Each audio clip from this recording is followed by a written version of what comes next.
Okay, question 10. How many isomers may be formed when it's heated under reflux with excess ethanolic KOH?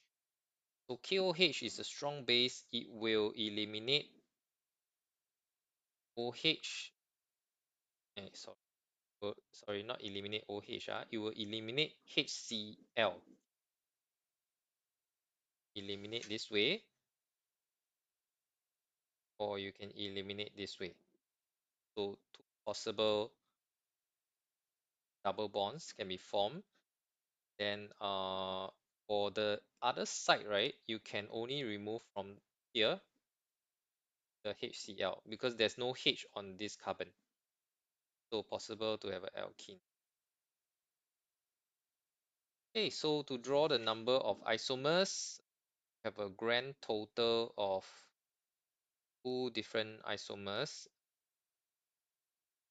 Okay, so for here, right, there is an additional hydrocarbon. So you have to take that into account when you're doing the calculation.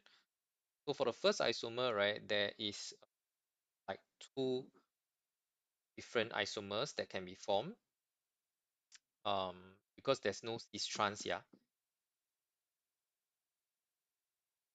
Then for the second one, you actually have 2 power of 2, which is 4. Okay, so if you add 2 and 4 up, you end up with 6 isomers. So our answer here is C.